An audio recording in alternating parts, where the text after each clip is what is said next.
Bapak Ibu Saudara yang diberkati Tuhan, hari ini kita akan melanjutkan seri khotbah kita, yaitu dengan tema berani percaya. Minggu lalu Pastor Robi sudah menyampaikan kepada kita, sebagai orang percaya kita harus mendeklarasikan iman kita di dalam segala keadaan. Nah, kenapa harus begitu? Karena di masa-masa pandemi sekarang ini, kita begitu menghadapi tantangan yang sulit. Terutama kalau kita di Bali ya, hampir 80% kita mengandalkan pariwisata, dan pariwisata sekarang di dalam keadaan yang sulit. Dan kita sebagai anak Tuhan pun tidak luput dari tantangan ini. Kenapa? Bahkan kita mau beribadah dalam onsite gitu ya, ketemu langsung pun sekarang mengalami kesulitan. Jadi semua kita sedang mengalami pengujian iman hari-hari ini. Nah, pilihan kita sekarang, kita bisa menyerah dan pulang kampung. Ya, sudah teman-teman saya ada banyak pulang kampung dan mengubur semua mimpi dan pengharapannya selama di Bali, meninggalkan semua apa yang sudah dibangun selama di Bali. Atau yang kedua, kita mengalahkan tantangan yang kita hadapi dengan iman dan percaya penuh pada kuasa dan janji Tuhan. Amin. Nah, hari ini kita akan belajar untuk menguatkan iman kita kembali dari seorang tokoh Alkitab yang memiliki iman yang mengalahkan, memiliki iman yang menaklukkan situasi dan keadaannya, sekalipun dia menghadapi persoalan yang sulit atau tantangan yang sulit, tetapi dia lebih percaya kepada kuasa Tuhan, lebih percaya kepada janji Tuhan. Siapa itu saudara? Namanya adalah Kaleb. Itu temannya Yosua. Ya. Sama-sama kita baca di Alkitab kita Yosua 14, 6 sampai 14 ya. Semua kita di rumah kita masing-masing membacanya ya. Kita mulai dari bab 6, ayat 6, 1, 2, 3. Bani Yosua datang menghadap Yosua di Gilgal. Pada waktu itu berkatalah Kaleb bin Yefune orang Kenas itu kepadanya, engkau tahu firman yang diucapkan Tuhan kepada Musa abdi Allah itu tentang aku dan tentang engkau di Kades Barnea. Aku berumur 40 tahun ketika aku disuruh Musa hamba Tuhan itu dari Kades Barnea untuk mengintai negeri ini. Dan aku pulang membawa kabar kepadanya yang sejujur-jujurnya. Sedangkan saudara-saudaraku yang bersama-sama pergi ke sana dengan aku membuat tawar hati bangsa itu. Aku tetap mengikuti Tuhan Allahku dengan sepenuh hati. Pada waktu itu Musa bersumpah, katanya, sesungguhnya tanah yang kau injak oleh kakimu akan menjadi milik pusakamu dan anak-anakmu sampai selama-lamanya. Sebab engkau tetap mengikuti Tuhan Allahku dengan sepenuh hati. Jadi sekarang, sesungguhnya Tuhan telah memelihara hidupku seperti yang dijanjikannya. Ini sudah 45 tahun lamanya sejak diucapkan Tuhan firman itu kepada Musa. Dan selama itu orang Israel mengembara di padang gurun. Jadi sekarang telah berumur 85 tahun aku sekarang ini. Pada waktu itu aku masih sama kuat seperti pada waktu aku disuruh Musa. Seperti kekuatanku pada waktu itu, demikianlah kekuatanku sekarang untuk berperang dan untuk keluar masuk. Oleh sebab itu, berikanlah kepadaku pegunungan yang dijanjikan Tuhan pada waktu itu. Sebab engkau sendiri mendengar pada waktu itu bahwa di sana ada orang Enak dan kota-kota yang besar dan berkubu. Mungkin Tuhan akan menyertai aku sehingga aku menghalau mereka seperti yang difirmankan Tuhan. Lalu Yosua memberkati Kaleb bin Yefune dan diberikannya lah Hebron kepadanya menjadi milik pusakanya.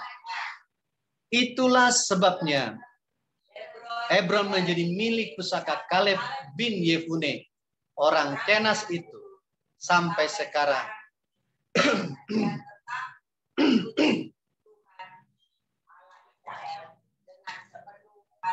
Iya. Bapak Ibu Saudara, dalam kisah ini Kaleb mengingatkan Yosua. Dulu waktu Musa menyuruh kita, gitu ya, menyuruh saya dan engkau dan 10 pengintai lainnya ke negeri musuh, yaitu tanah perjanjian yang harus kita taklukkan. Aku memberi keterangan yang sejujur-jujurnya. Tetapi saudara-saudaraku yang lain, mereka memberikan kabar yang buruk. Bahkan dikatakan memberikan kabar yang busuk. Yang membuat seluruh bangsa menjadi tawar dan menjadi takut. Tetapi saya tetap percaya kepada janji Tuhan. Dan waktu itu engkau juga tahu. Musa mengatakan kepada saya bahwa tanah yang diinjak oleh kakimu akan menjadi milik pusakamu selama-lamanya. Karena engkau mengikuti Tuhan sepenuh waktu. Nah sekarang Yosua, sampai sekarang saya tetap mengikuti Tuhan sepenuh hatiku. Dan kekuatanku masih sama seperti dulu. Karena itu berikanlah pegunungan itu. Berikanlah Hebron itu kepadaku. Nah kemudian saudara diceritain dikatakan Yosua memberikan Hebron itu kepada Kaleb.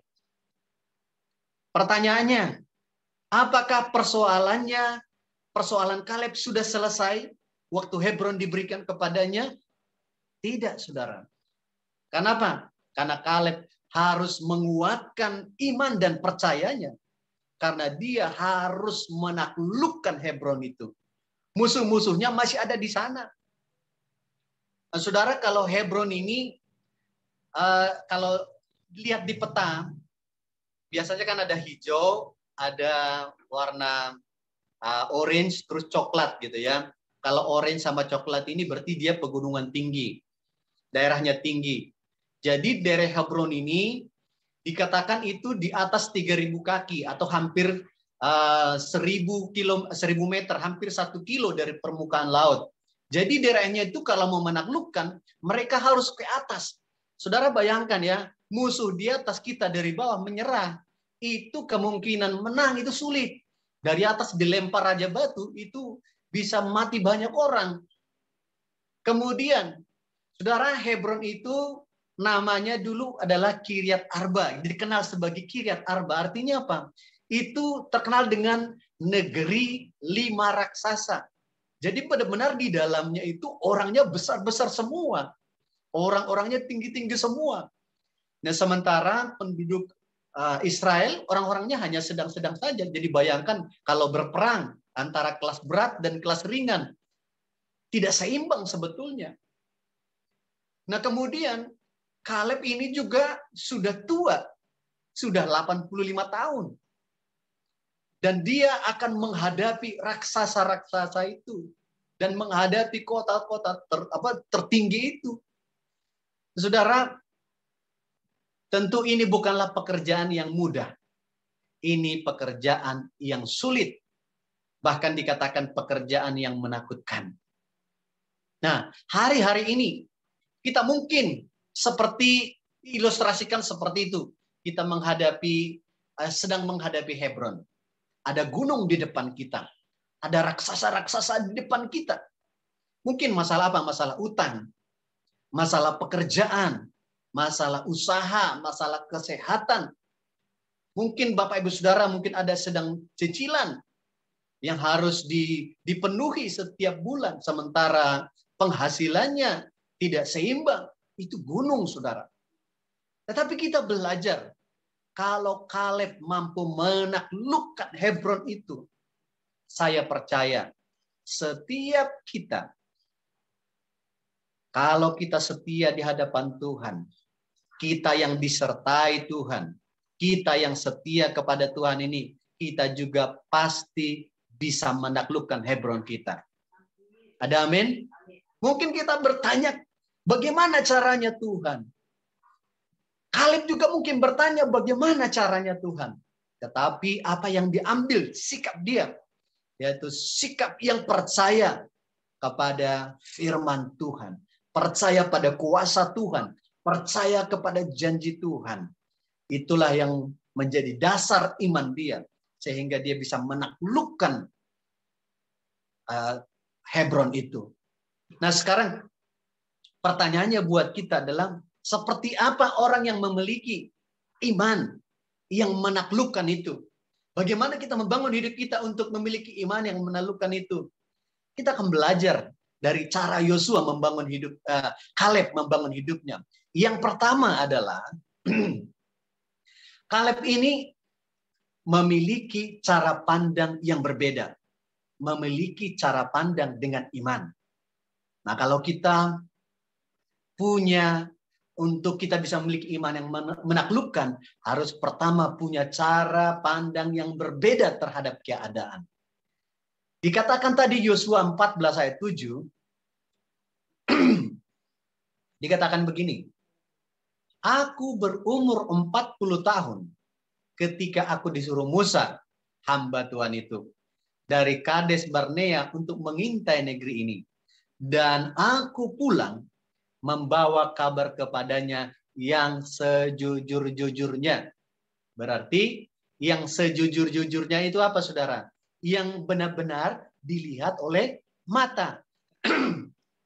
Tidak dikurangi dan tidak ditambahi. Kira-kira begitu ya. Itu namanya jujur. Apa adanya. Nah kalau kita baca di kitab Bilangan, cerita bagaimana awalnya Musa menyuruh mereka, ini survei, hasil survei, mereka mematai-matai tanah perjanjian itu. Dikatakan di Bilangan 13 ayat 30. Kemudian Kaleb, saudara, mencoba menenteramkan hati bangsa itu di hadapan Musa. Katanya, tidak, kita akan maju dan menduduki negeri itu. Sebab kita pasti akan mengalahkannya. Saudara, ini keadaannya bagaimana 10 pengintai itu memberikan berita yang tidak jujur. Ditambah-tambahkan, dilebih-lebihkan, bahkan membayangkan hal-hal yang jauh lebih daripada apa yang belum terjadi. Nah, saudara, Kaleb memiliki iman yang menang. Kenapa? Karena dia memiliki perspektif yang berbeda. Cara pandang yang mengalahkan. Sekalipun betul di sana bangsanya besar-besar orangnya. Nah, dikatakan di sini, untuk mengalahkan, kita pasti mengalahkannya, dikatakan ya. Kita pasti mengalahkan bangsa itu. Berarti untuk mengalahkan itu berarti ada menang atas, kita pasti memenangkan peperangan. Jelas ada rintangan, ada hambatan yang harus dimenangkan oleh Kaleb. Tetapi, saudara, dia memberikan keterangan ini yang jujur, tetapi ditambahkan di dalamnya dengan iman. Saudara, ada ke fakta, tetapi dia berkata-kata dengan iman. Itu yang mengalahkan keadaan. Saudara, makanya di Bilangan 14 ayat 24 berkata begini, tetapi hambaku Kaleb, karena lain jiwa yang ada padanya. Dalam terjemahan lain itu rohnya berbeda. Imannya berbeda. Cara pandangnya berbeda. Sekalipun kenyataan itu sulit, tetapi dia tidak perkatakan sulit. Kaleb memiliki keyakinan untuk mengalahkan. Karena apa? Karena dia memiliki cara pandang atau perspektif yang berbeda tentang apa yang dia lihat ketika dia mengintai tanah perjanjian. Sementara apa yang terjadi? 10 mata-mata itu, saudara, kita baca sama-sama dia. Sama-sama melihat yang sama. Tetapi di Bilangan 13 ayat 31, ini reaksi yang 10 orang itu. Sama-sama melihat. Sama-sama melihat. Sama-sama menjalani. Dia bilang begini. Tetapi orang-orang yang pergi ke sana bersama-sama dengan dia berkata, kita tidak dapat maju menyerang bangsa itu. Karena mereka lebih kuat daripada kita. Padahal belum berperang ya. Yang 32. Juga mereka menyampaikan kepada orang Israel kabar busuk tentang negeri yang diintai mereka. Dengan berkata, negeri yang telah kami lalui untuk diintai itu adalah suatu negeri yang Memakan penduduknya. Saudara, ini sudah kabarnya melebih-lebihkan. Karena ini tidak ada sesungguhnya, gitu ya. Karena mungkin karena dia terlalu besar. Ini pasti orangnya makan orang ini, kira-kira begitu ya. Dan semua orang yang kami lihat di sana adalah orang-orang yang tinggi-tinggi perawakannya. Juga kami melihat di sana orang-orang raksasa. Orang enak yang berasal dari orang-orang raksasa. Dan kami lihat diri kami seperti belalang. Gitu ya. Padahal orang enak juga mungkin agak gentar juga pastikan kalau melihat ada musuhnya menyerang. Tetapi sudah langsung belum berperang, sudah membuat pikirannya, kita ini hanya belalang. Gitu ya. Saudara, kadang-kadang kita juga berpikir yang sama begitu. Tidak mungkin saya bisa lepas ini. Orang sekarang masih ada COVID, nggak mungkin lah, gitu ya. Padahal belum dilalui, belum berjalan, belum menghadapi, belum berjuang. Saudara, 10 mata-mata melihat situasi dengan kacamata ketakutan. Tetapi Kaleb melihat situasi dengan kacamata iman. Yaitu apa? Kacamata bahwa Tuhan dapat membuat mereka mengalahkan raksasa negeri itu. Jadi bukan dengan kekuatannya, iman itu apa? Percaya bahwa Tuhan sanggup mengalahkan. Sekalipun orangnya besar-besar, sekalipun ada raksasa-raksasa, tapi kita akan mengalahkannya. Karena apa? Tuhan sanggup. Karena Tuhan yang berjanji.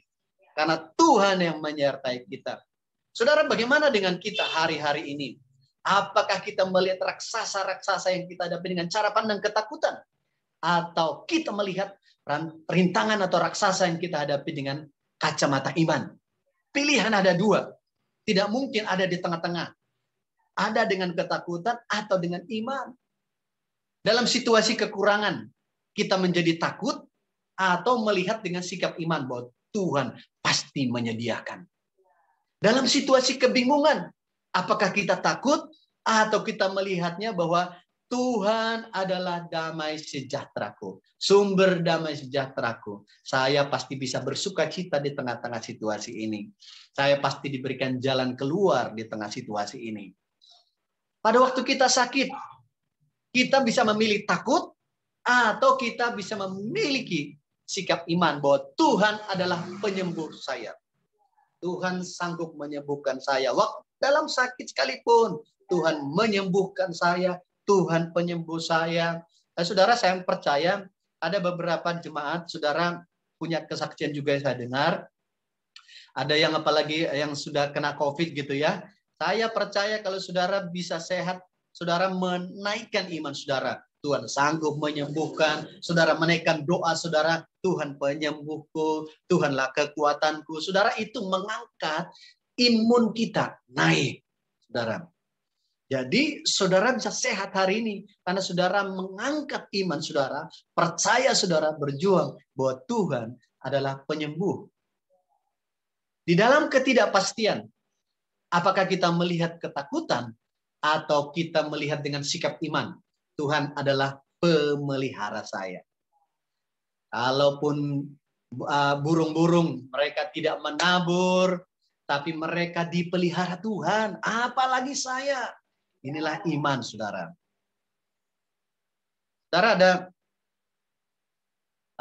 kesaksian. Ini kita bisa bercermin. Melihat hal yang sama, mensurvei hal yang sama, tetapi membawa pulang dan kabar yang berbeda. Ada 2 kisah. Kalau saudara mungkin pernah mendengar cerita ini. Ada 2 kisah. Dua penjual sepatu yang dikirim ke Afrika. Untuk survei lokasi, survei pembeli, dan survei ekonomi penduduk. Nah, setelah mereka survei di tempat itu, kemudian mereka balik melaporkan. Satu orang bilang begini, Pak, tidak mungkin kita berhasil menjual sepatu di Afrika. Kenapa? Di sana itu penduduknya tidak ada yang pakai sepatu. Gitu ya. Nggak mungkin lah terjual. Nggak ada yang pakai sepatu di sana. Kemudian yang kedua, Pak, kita pasti berhasil, Pak, menjual sepatu di Afrika. Loh, kenapa? Kamu yakin? Karena di sana nggak ada yang pakai sepatu, Pak. Oh, kan sama kan? Nggak ada yang pakai sepatu. Saingannya nggak ada, Pak.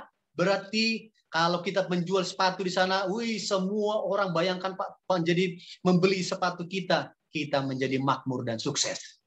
Nah, sekarang pilihan kita ada di mana? Kita ada di situasi corona ini. Pilih yang mana kita?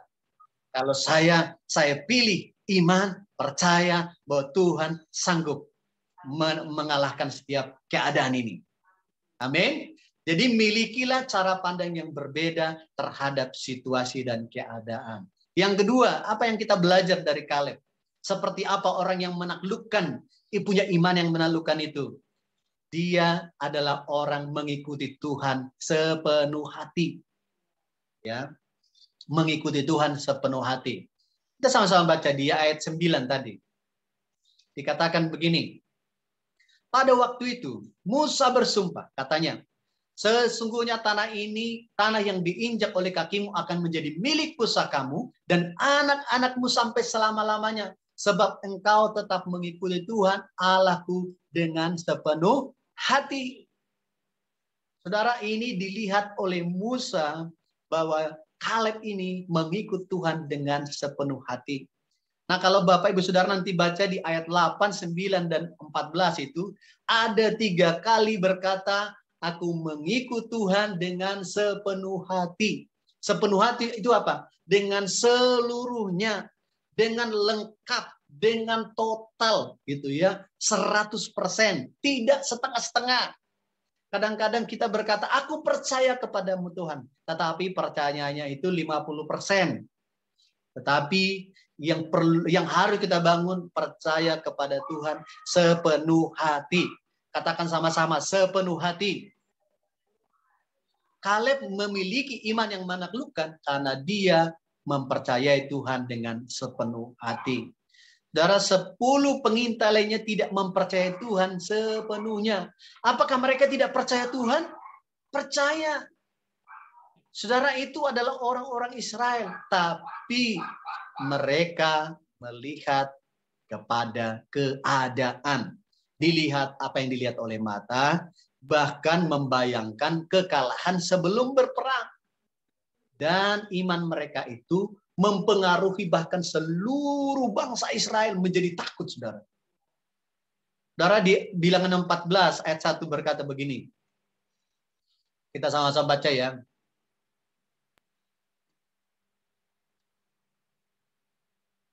Bilangan 14 dibilang begini. Lalu segenap umat itu mengeluarkan suara nyaring dan bangsa itu menangis pada malam itu. Bersungut-sungutlah semua orang Israel kepada Musa dan Harun. Dan segenap umat itu berkata kepada mereka, sekiranya kami mati di tanah Mesir atau di padang gurun ini, mengapakah Tuhan membawa kami ke negeri ini supaya kami tewas oleh pedang dan istri anak-anak kami menjadi tawanan? Bukankah lebih baik kami pulang ke Mesir? Saudara, ini ketakutan juga mempengaruhi banyak orang, bahkan seluruh bangsa. Mari kita belajar seperti Kaleb. Sekalipun kita melihat memiliki situasi yang sulit dalam keluarga, dalam bisnis, pekerjaan, ataupun sekolah kita.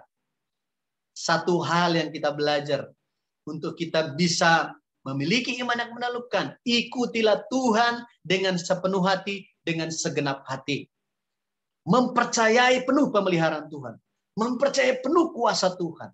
Mempercayai penuh firman Tuhan. Mempercayai penuh janji Tuhan. Itulah yang membuat kita memiliki iman yang menaklukkan atau memiliki iman yang mengalahkan. Amin. Jangan kita mengikuti Tuhan karena ada motivasi yang lain. Jangan kita mengikuti Tuhan karena ada maunya. Jangan kita mengikuti Tuhan karena motivasi kita tidak murni. Kalau kita mengikuti Tuhan tetapi tidak dengan segenap hati, maka iman kita itu pada waktu kita menghadapi situasi akan mudah goyah, saudara.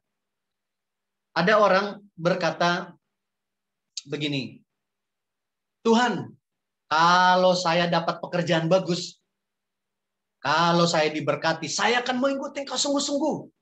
Saya akan melayani Tuhan. Nah, saudara, ini ada motivasi yang berbeda mengikut Tuhan. Nah, ada di antara kita begitu. Tuhan, kalau saya sembuh, saya akan sungguh-sungguh melayani Engkau Tuhan. Kalau saya dikasih gaji 3 juta Tuhan, nanti di atas gaji 3 juta, saya akan kasih perpuluhan Tuhan. Sungguh, benar. Saudara, ini namanya mengikuti Tuhan tidak dengan segenap hati. Atau yang anak-anak muda, Tuhan, kalau saya dapat dia jodoh saya Tuhan, kalau Engkau jawab doaku ini Tuhan, saya akan sungguh-sungguh Tuhan. Gitu ya. Ini namanya tidak sungguh-sungguh, tidak tulus kepada Tuhan. Saya kalau diberkati dapat rumah Tuhan, saya akan ikut Tuhan. Saudara, begitu banyak alasan orang ikut Tuhan. Apakah itu baik alasannya? Sebetulnya baik. Apakah Tuhan tidak suka kita diberkati, tidak suka kita sehat, tidak suka kita dapat jodoh? Itu semua baik. Tetapi motivasinya mengikut Tuhan bukan itu, saudara. Harus dengan sepenuh hati. Jadi ada kata di depan mengikut Tuhan, yaitu selalu dibuat kata yang saya ambil, yang saya pegang, yaitu sekalipun. Jadi begini, sekalipun janji Tuhan belum digenapi, sekalipun doa-doa saya belum dijawab, sekalipun keadaan saya belum berubah, saya akan tetap mengikuti Tuhan sepenuh waktu. Itu yang harus kita bangun. Sekalipun saya masih punya motor, saya akan tetap mengikuti Tuhan. Sekalipun saya belum punya motor, sekalipun saya tetap mengikuti Tuhan. Sekalipun saya masih di kos-kosan, sekalipun kerja saya masih serabutan, saya akan tetap mengasihi Tuhan. Sekalipun saya baru menikah, sekalipun saya baru punya anak, sekalipun saya sudah punya anak besar, sudah punya anak kuliah, sekalipun saya sudah punya cucu, sekalipun sudah seumur saya tua, saya tetap mengikuti Tuhan sepenuh waktu. Itu yang harus kita bangun. Saudara, ini yang dilakukan oleh Kaleb. Sekalipun Hebron yang dijanjikan itu belum menjadi miliknya seperti yang dijanjikan Tuhan melalui Musa. Sudah berapa tahun, saudara? Sudah 45 tahun.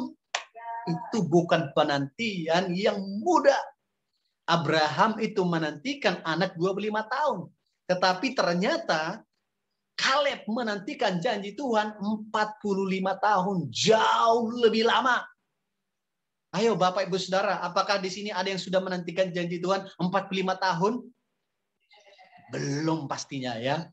Kalaupun ada yang mendekati ataupun ada, percaya Tuhan pasti menggenapi janjinya. Amin. Selama 45 tahun janji Tuhan belum digenapi dalam hidupnya. Dikatakan Kaleb tetap mengikuti Tuhan sepenuh waktu. Bukan sepenuh waktu, sepenuh hati. Karena apa? Karena dia percaya Tuhan pasti memberikan janji itu kepadanya. Berarti kenapa bisa Kaleb tetap setia 45 tahun? Karena bagi Kaleb, waktu Tuhan adalah waktu yang terbaik. Amin. Waktu Tuhan pasti yang terbaik. Sama-sama nyanyikan ya.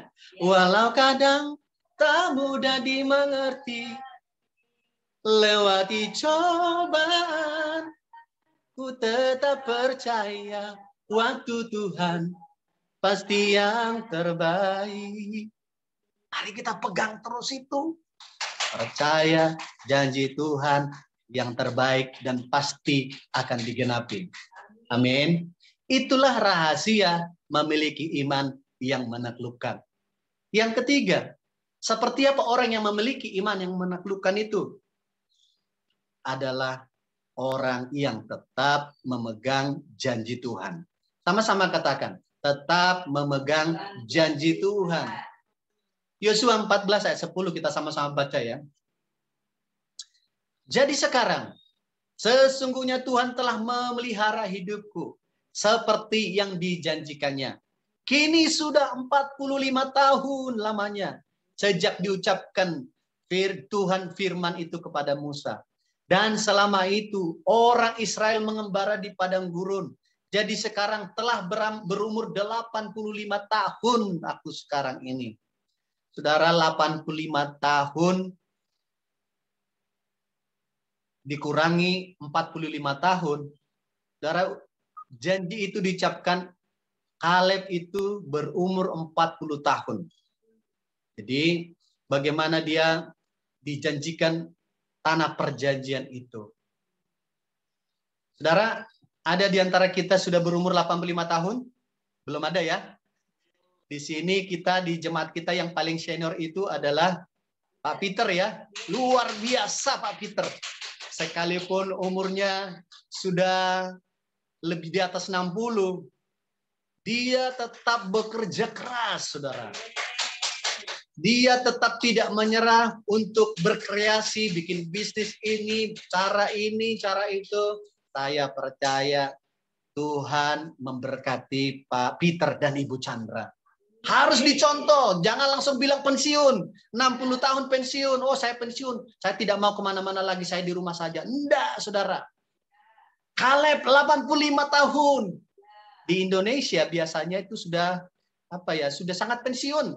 Yang dalam pikirannya itu hanya apa? Yang penting sehatlah, ya tidak lagi berpikir untuk kerja, tidak berpikir lagi untuk sukses gitu ya. Tetapi apa? Kaleb dia tetap memegang janji Tuhan. Ada amin? Saya pribadi saya mendeklarasikan iman saya kepada Tuhan. Menguatkan iman saya. Tuhan, saya tidak mau ada kata pensiun. Selama saya masih sehat, saya akan tetap melayani Tuhan. Mungkin saya tidak akan berdiri di depan mimbar lagi. Mungkin anak-anak muda yang akan berdiri di depan. Saudara di sini anak-anak muda, mungkin saudara yang mengambil alih di depan. Tapi saya tetap melayani Tuhan. Amin. Ada amin? Amin. Ayat 12 berkata begini. Di Yosua 14 ayat 12, dia bilang begini. Sama-sama kita baca ya. Oleh sebab itu, ayat 12, Bang. Yosua 14 ayat 12. Oleh sebab itu, berikanlah kepadaku pegunungan yang dijanjikan Tuhan kepada waktu itu. Sebab engkau sendiri mendengar pada waktu itu bahwa di sana ada orang enak dengan kota-kota yang besar dan berkubu.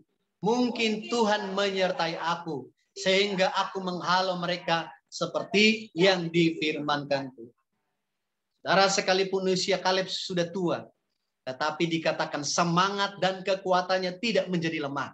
Ia tidak hanya memegang janji Tuhan, tetapi Kaleb juga bertekad untuk menaklukkan warisannya sekalipun ada tantangan besar untuk mengusir orang-orang enak itu, untuk mengusir orang-orang raksasa itu. Saudara, mengapa bisa demikian? Karena apa? Karena Kaleb beriman.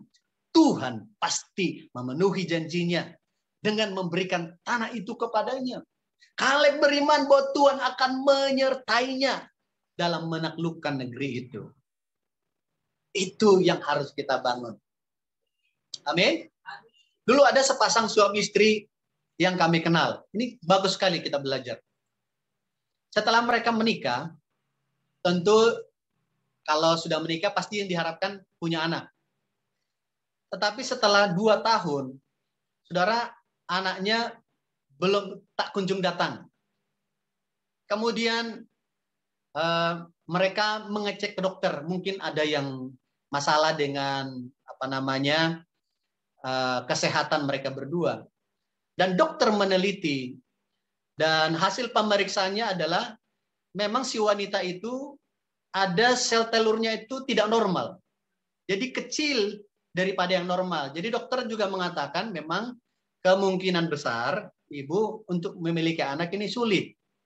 Gitu ya, karena kecil. Nah, tentu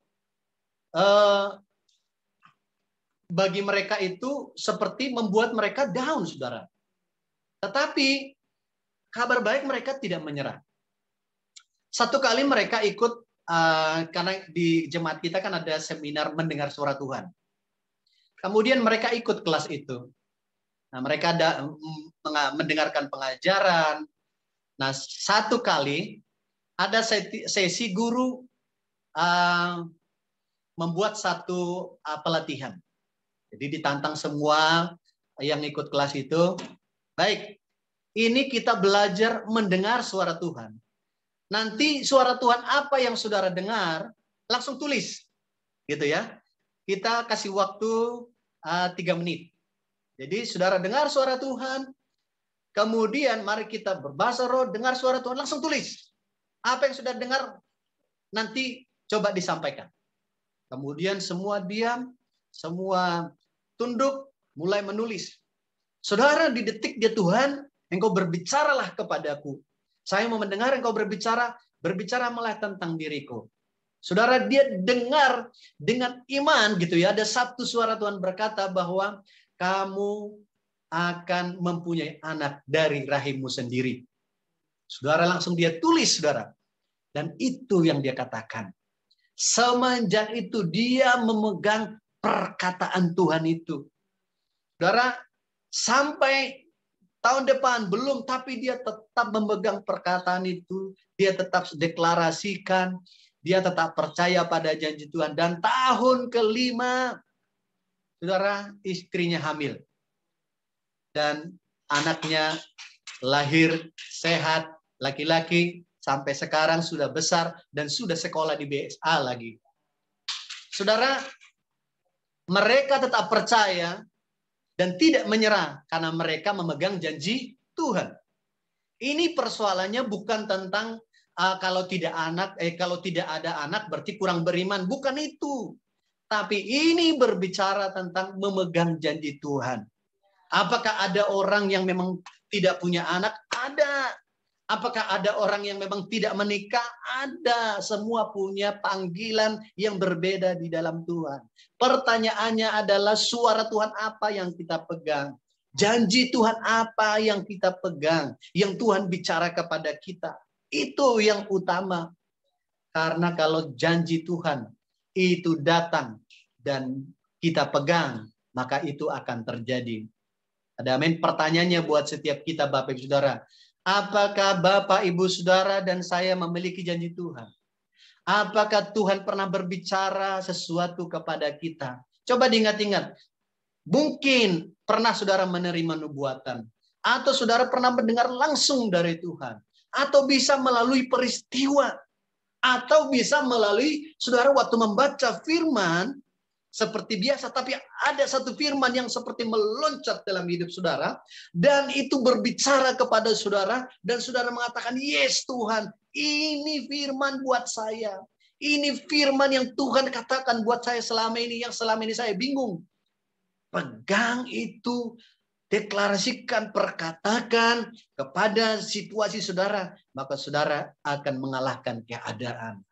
Jadi kalau saudara sudah memiliki janji itu, yakin dengan janji itu, peganglah terus dengan janji itu sampai digenapi. Amin. Maka kita tidak akan lemah. Sekalipun keadaan kita tidak mendukung, sekalipun sudah tua seperti Kaleb, tetapi yang akan menjadi pribadi yang memiliki iman yang menang, iman yang menaklukkan, yaitu apabila kita tetap setia kepada Tuhan.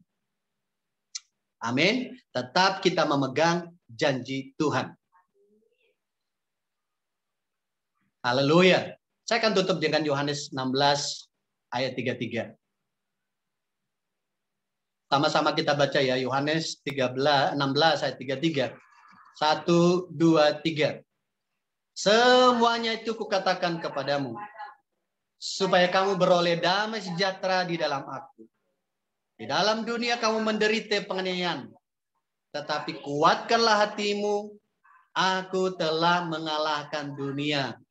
Aku ini siapa? Yesus Kristus telah mengalahkan dunia. Bapak Ibu Saudara, mari kita semua kuatkan hati kita. Hadapilah tantangan itu dengan memiliki cara pandang iman, mengikuti Tuhan sepenuh hati, tetap memegang janji Tuhan. Sebab di dalam Kristus ada kepastian kemenangan. Amin. Karena Yesus Kristus sudah mengalahkan dunia.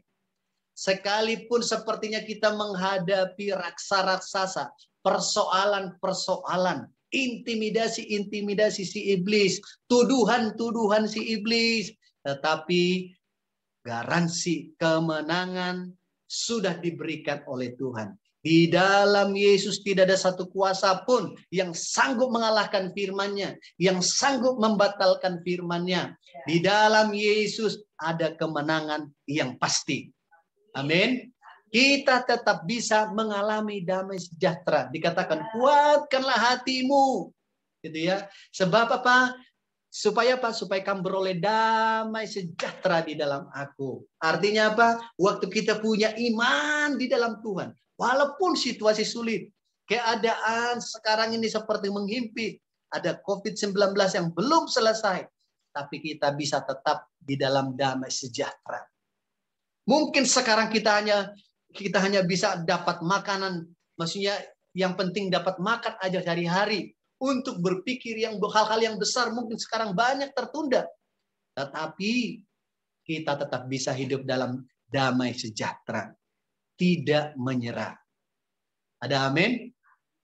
Dan bukan hanya damai sejahtera. Jika kita memiliki iman di dalam Kristus, kita juga dapat memiliki iman yang menaklukkan keadaan. Yang mengalahkan keadaan. Dengan apa? Dengan perkataan kita, dengan tindakan kita, dengan sikap kita yang bisa dilihat oleh orang lain sehingga mereka bisa mencontoh, mereka terinspirasi dan mereka mau berteman dengan kita, mau berbicara dengan kita, mau mendengarkan kesaksian kita sehingga kerajaan Allah semakin diperluas. Amin. Mari kita berdoa, kita tundukkan kepala. Tuhan, hamba berdoa pada hari ini Tuhan. Biarlah setiap kami yang mendengarkan firman ini dikuatkan oleh firman-Mu pada hari ini Tuhan. Kami belajar bagaimana sikap Kaleb membangun hidupnya. Bagaimana dia memiliki iman yang menaklukkan. Bagaimana dia memiliki cara pandang yang berbeda. Memiliki cara pandang iman. Dia mengikuti Tuhan dengan sepenuh hati. Dia tetap memegang janji Tuhan. Sekalipun sampai 45 tahun. Dia tidak menyerah. Biarlah Tuhan kami juga belajar memiliki sikap yang sama Tuhan. Sekalipun keadaan menekan hari-hari ini Tuhan. Dalam pekerjaan sepertinya sulit. Tapi kami tetap memegang janji Tuhan. Kami tetap percaya bahwa Tuhan sanggup membuka jalan bagi kami. Kami tetap Tuhan beriman percaya penuh kepada Tuhan. Berkati seluruh jemaat Tuhan. Damai sejahtera-Mu mengalir bagi setiap jemaat. Biar firman ini dimateraikan di dalam kehidupan setiap jemaat. Di dalam nama Yesus setiap kita berkata, amin.